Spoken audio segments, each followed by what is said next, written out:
everybody. So I have my screen shared here, and I'm just going to very briefly teach you how to access R, how to open it up, and kind of what to do once you have it opened up.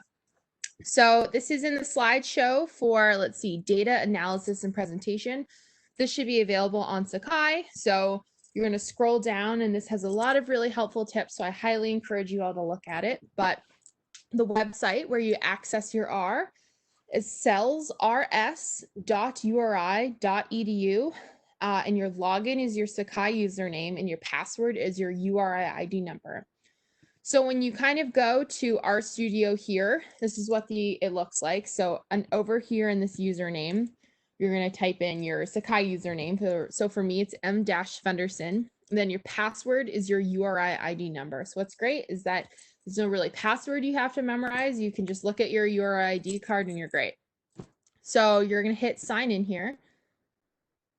Then it's going to pop open to this. And although right now this looks a little daunting, but before we can really start anything is we need to open up and save your new project.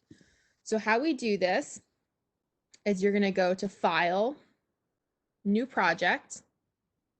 You're going to click New Directory, New Project up here at the top. And since hypothetically, like we could be doing this for the first R assignment, we're going to type in field sampling. Then I'm just going to go _Fenderson. What's great is that, and I highly suggest that if you are naming your R projects, which you all should be saving and naming them, to keep it really organized, name them by the name of the different lab that you're working on.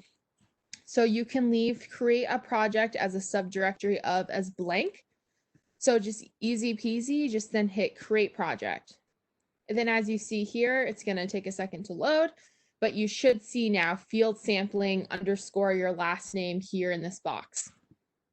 So the next thing that you're going to do when working with R is that you need to open up an R script. So an R script is a window that pops up that you type your code into, and what is really interesting and nice about R is that you can copy and paste your R script or your code, and it can be used in many different projects. So I'm going to go new file, then you're going to go R script, and then that's going to pop up here.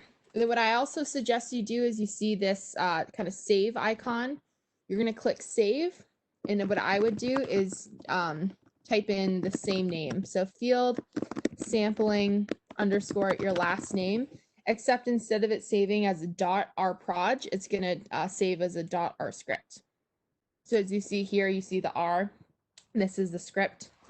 And then always keep sure that when you're typing and when you're doing your R codes, you want to always be saving. So always hit save here and always hit save up here as well.